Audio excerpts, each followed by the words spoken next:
In this video, I'm going to show you how to start an online business in 5 steps. It's going to be really simple. So let me show you what the 5 steps are right now. So step number 1, get a domain name. Step 2, pick a shopping cart. And we're going to, in the rest of this video, we're going to go over all these in details. I'm going to compare a bunch of different shopping carts, show you which one I think is best for you, as well as other ones that might be a good option. Number 3, set up your store. So you got to set up your store. Even if you get the shopping cart, you still have to do some minor setup work. I'll talk about that later in this video. Number 4, SEO and keyword research, very important. A lot of people skip this step and they regret it later on, so we'll talk about that later. And number 5, get traffic to your store. So after you have an online store, an online business, that's not enough. You need to get traffic to your website. And I'll give you 10 different ways to get traffic to your website, some of the best ways in my opinion out there for an online business. So bonus, at the end of this video, we're gonna talk about some of the legal things.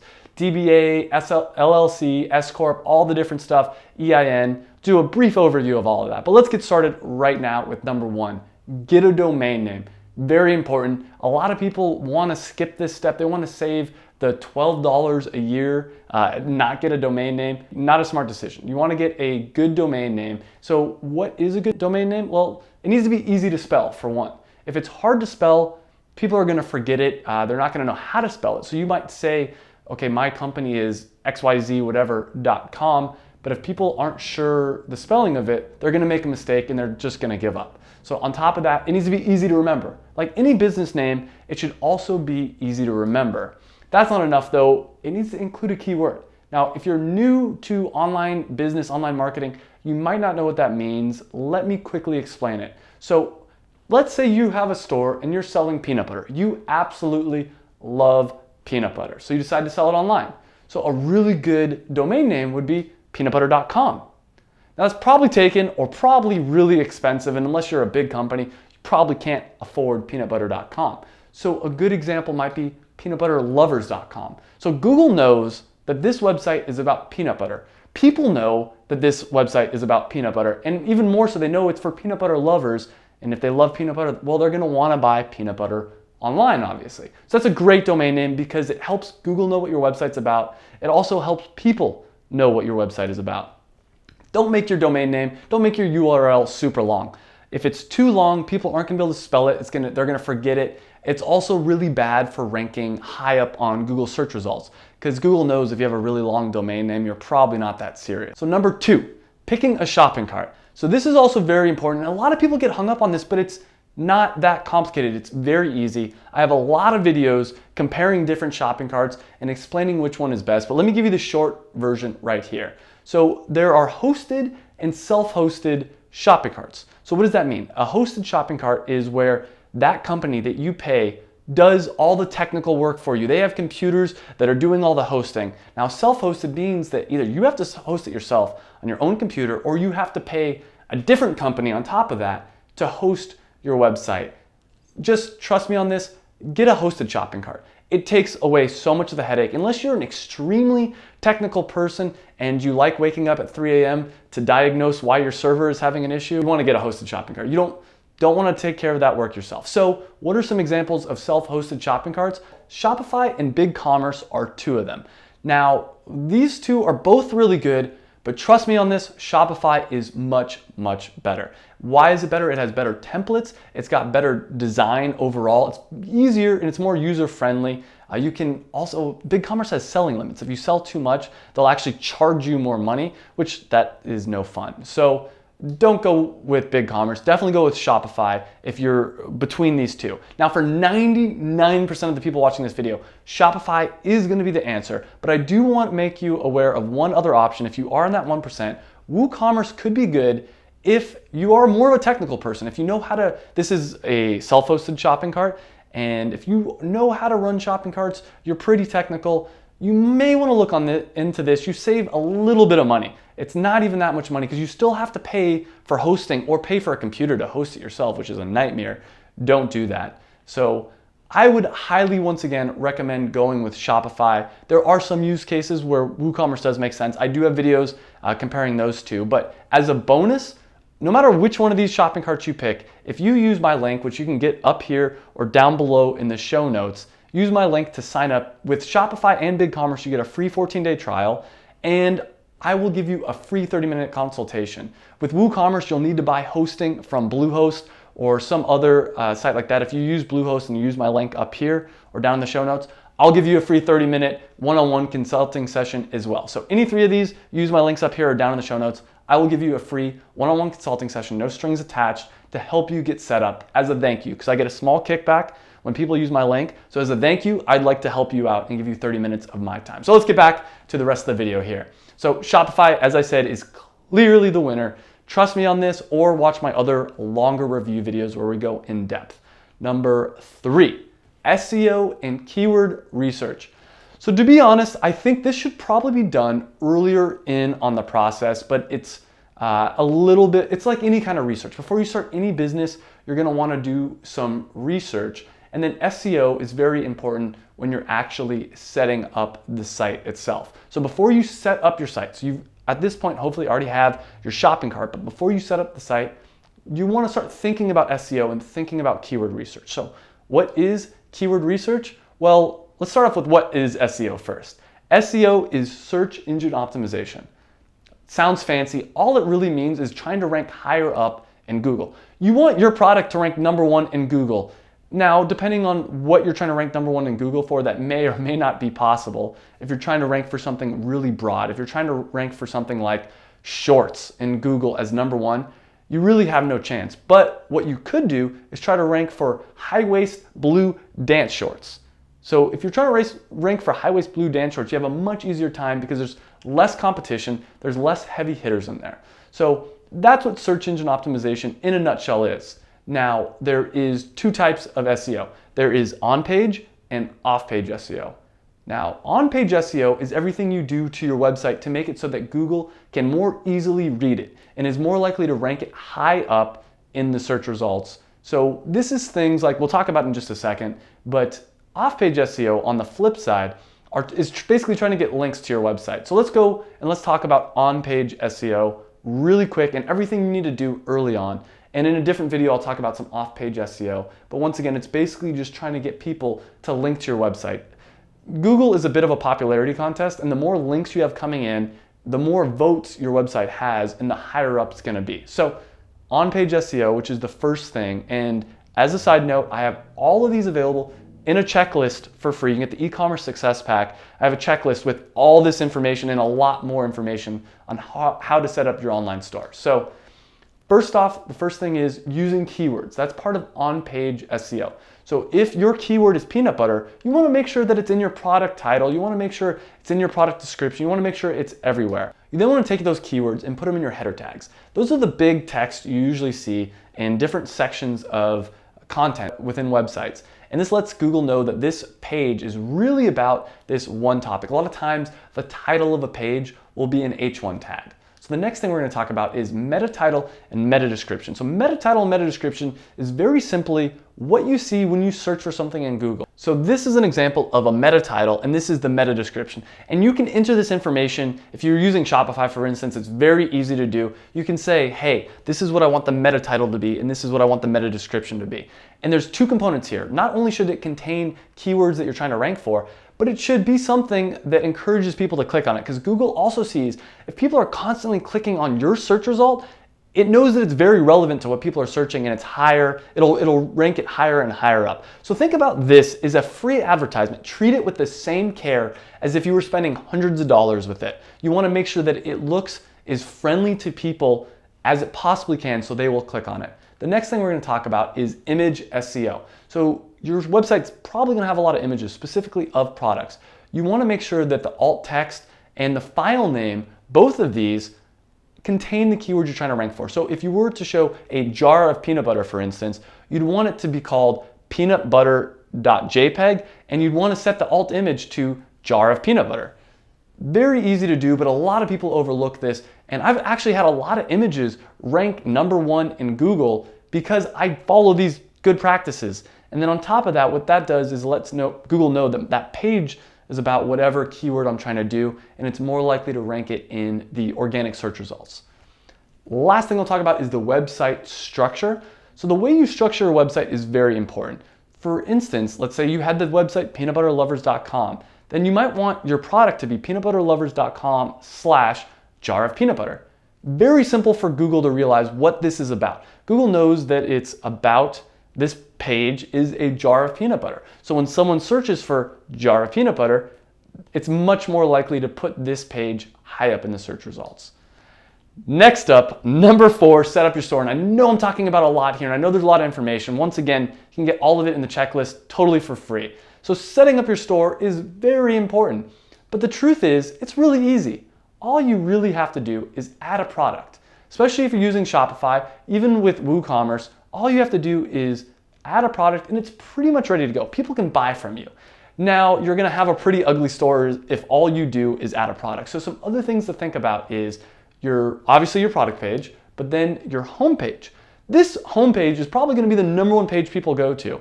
So you wanna do a lot of things here. One of the things is you wanna make it friendly and welcoming, but also make it easy for people to go to the homepage to a product page. Because the less clicks it takes for someone to buy, the more likely they are to purchase. If you make it very complicated for people and you make them click all around the place and it takes them 10 steps just to get to checkout, they're gonna get bored, they're gonna lose track on how to do it. You wanna make people think as little as possible. This is why candy is at the checkout aisle. Nobody goes to the store, very few people, go to the store to buy candy, but when it's there, it's so easy, why not? You wanna make your website follow that same mentality. You want people to come and be like, wow, that was so easy, I didn't have to even think. That's why Amazon has one-click purchases, because it knows when they make it easy for people to buy, they're gonna buy more things. So product page, homepage, the next thing is your navigation.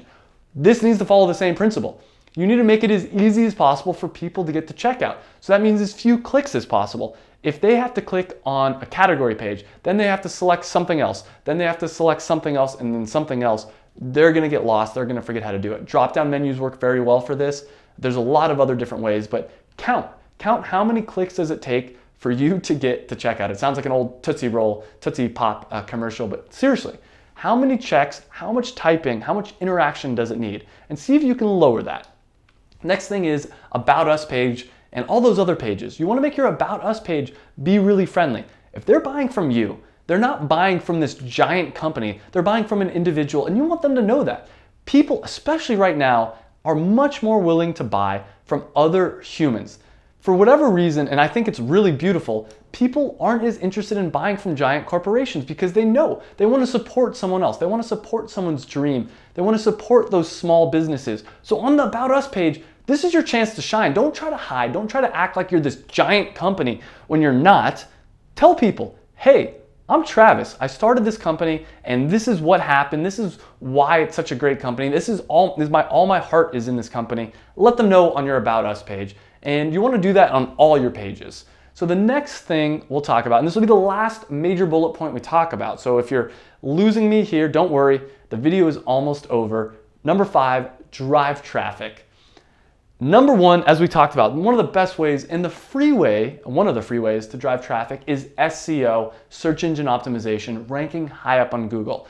I have a ton of videos on all these topics on my YouTube channel, so make sure you subscribe. You can go to my YouTube channel and search around. You'll find videos on all these topics. But SEO is the number 1 way, in my opinion, to drive traffic because it's free and everyone should do it. Number 2, content marketing. It goes along with SEO. If you have articles, if you have different images or whatever on your website that people want, that people are interested in, then Google will rank that article higher up. So maybe you have an article, the 5 best peanut butters for all peanut butter lovers. Then when someone types into Google, best peanut butter in the world, your article comes up. And then as they're scrolling around your website, they realize, wow, not only is this a great article about the best peanut butters in the world, this guy sells the best peanut butters in the world. I should buy from him. So that's a great way to get free traffic as well. Another thing is just general PR, reaching out to newspapers, reaching out to blogs, reaching out to different media, magazines, all that kind of stuff, and telling them, hey, I've got this great website. This is what makes me special. And I have a video on this as well on how to pitch newspapers and magazines. This isn't always easy, but it could lead to some big results. So next up, social media. Once again, another free option for you. We're gonna get into some of the paid options later, which I think are actually much more powerful than a lot of the free options. But if you're just starting out, you may wanna start with the free options. So social media, very important. And these are things like Instagram. I think right now, Instagram and Pinterest are the two strongest social media platforms, other than maybe YouTube as well, as you know, you're watching this video. YouTube's great because you can create a really good connection. Instagram's good because you can amass a huge following very easily, just taking good product shots. And then Pinterest is good because it has links that can click to your website. So if you're gonna do Pinterest, just a quick tip, you wanna do something that's native to the Pinterest platform. So if you had the website, peanutbutterlovers.com, you'd want to have different articles about different peanut butters or different Pinterest pins about different peanut butters and recipes for peanut butter and things like that. And then you could drive traffic to a content piece on your website and then let them know that they can buy the supplies from you or whatever you sell on your website. So once again, I have a lot of videos on this stuff, so I'm not going to talk too much about that. Number 5, AdWords. And this starts to get really powerful. Like that, with AdWords, you can start getting traffic, qualified traffic to your website. And the quick version on how AdWords works is basically you say, anytime someone searches for peanut butter, I want to show an ad to them and I'm willing to pay $1 a click. Now, I wouldn't do that specifically because peanut butter is such a broad term. So many people are doing it. A better option might be buy natural organic peanut butter because you know that you have the best natural organic peanut butter. So when someone sees an ad for that, they're more likely to buy from you. So once again, I have a video on this. This is a very detailed topic. It's much more technical than a lot of the other things, but it's very rewarding if you do it correctly. A lot of my sales come from AdWords. Next up is Google Shopping / product listing ads. This is my favorite one for really easy results. I highly recommend everybody do this that's selling something. You can set it and forget it in a lot of ways. You do want to add negative keywords, and I do have videos talking about what that is. Basically, you want to tell Google when not to show your ad. But naturally what it does is it'll look at your website and it'll automatically pick when to show your ad. So you're gonna have to tell Google when not to show your ad. So technical topic, another video, we'll go into depth about that. Number 7, paid social media. So this is Facebook ads. This is Instagram ads, Pinterest ads. I think even Twitter has ads, but I don't recommend that as much. Facebook ads is very popular right now. I even have a course, a beginner's guide to Facebook ads. So if that's something you're interested in, check out my YouTube channel. I've got a ton of videos on Facebook ads, or you can check out the course. I'll put the link down below in the show notes. Number 8, retargeting and display ads. Probably not, well, the retargeting part is very powerful, but display ads aren't. And you can retarget using AdWords, using display Google AdWords, or you can retarget using Facebook ads. And this is some of the best money you can spend because it's people that have already been to your website and then you retarget them. You show them banner ads everywhere they go. And this is why when you go to a website and you go to your Facebook or you go surfing around the internet, it seems like they know what you've been doing. It seems like these ads are following you. They are. It's people like me and people like soon to be you that are paying for these because they know once someone's been to your website once, it's worth a lot of money to get them there again. And they're more likely to click on an ad. So retargeting, very powerful. 9, paying for placements. A lot of blogs especially will allow you to pay a little bit of money to get an advertisement there. Probably not my favorite way of making money, but I do know some people that just are making a killing using this. And last but not least, number 10, influencer marketing. And this is really hot right now. I know a lot of people, especially one person, that built an entire 7-figure business just around influencer marketing. This is the digital age. People are looking up to celebrities. People are looking up to Instagram models and influencers and all that kind of stuff. And if you can give them a product, maybe even pay them to post about your product, you're going to get sales. Now, there's good ways to do it and there's bad ways to do that. Once again, this is for another video. As I said, I have videos about all this stuff, so make sure you subscribe to my YouTube channel. Now, as I promised, I quickly want to go over some of the legal stuff. And now this is just in the United States, and this is just from my experience. I'm not a lawyer. I don't play one on the YouTubes, so don't get mad at me if I say something wrong, but this is what I've been told to do in my experience. Number 1, I recommend if you're just starting out, just getting a DBA. You can get it for 99 bucks on LegalZoom. You can do it even cheaper if you do more of the work yourself, but for my money, $99 on LegalZoom is the way to do it. Now, if you sell a product that people are going to eat, or it's a high risk item, something that you're likely to get sued, you might want to look at an LLC or a LLC that's taxed as an S Corp, which is what I personally chose. And there's some tax benefits there. I can do another video about that. But for 99% of the people out there, a DBA is probably enough. The benefit of an LLC is it's a separate entity. So if someone were to get sick from your product or get injured from your product, they can't sue you. They can only sue the entity, and if need be, the entity can go out of business. There's also some other tax benefits to it, but for most people, getting started with a DBA is more than enough. Next, you want to get an EIN number, and this is basically just for tax purposes. I'm actually not a huge expert on that. I just know it's something you need to do, and it's free to get.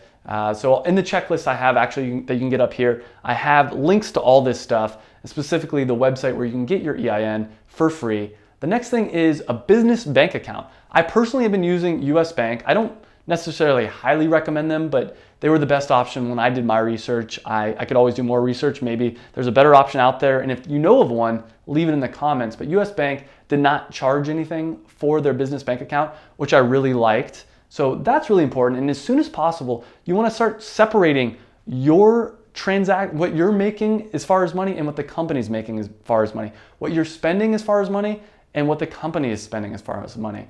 And the next tip I have for you is getting a business credit card. This is if you get a business bank account and a business credit card, it's gonna save you so much hassle when it comes time for taxes and accounting and trying to figure out, well, what's a business transaction and what's not.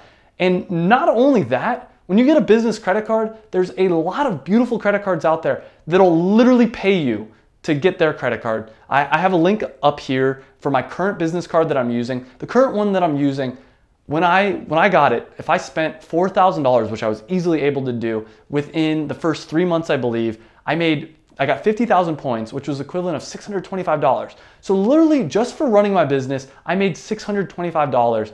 Now you can make a whole career basically out of, they call it point hacking or travel hacking. And I've churned a bunch of credit cards. So I'll get a new credit card every few months, and obviously I pay them all off. Don't ever go into debt over something like this. But I'll spend $4,000 to $5,000 on a credit card.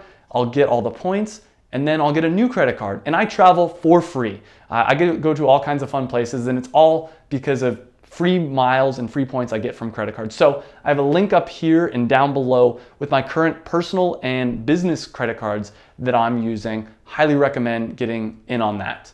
So that is it for all of the things that you need to know on how to start an online business. I highly recommend getting started today. If you have an idea, go buy a domain name. If you have a domain name, go get Shopify or some other website. If you have the website, set it up, start selling things. If it's already set up, start getting more traffic to it. Whatever the next step is for you, get started today. And if you enjoyed this video, make sure you hit that subscribe button down below. It's really important to me. It lets me know that you enjoy this video. Plus, you're gonna get a lot more videos just like this one.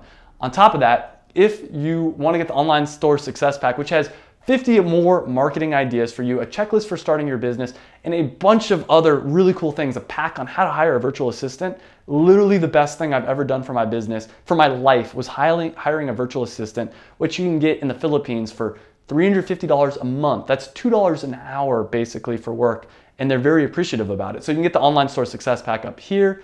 If you have any questions about any of this stuff, please leave it down below. And I want to thank you again for watching this video. And I wish you good luck on your journey of starting your online business.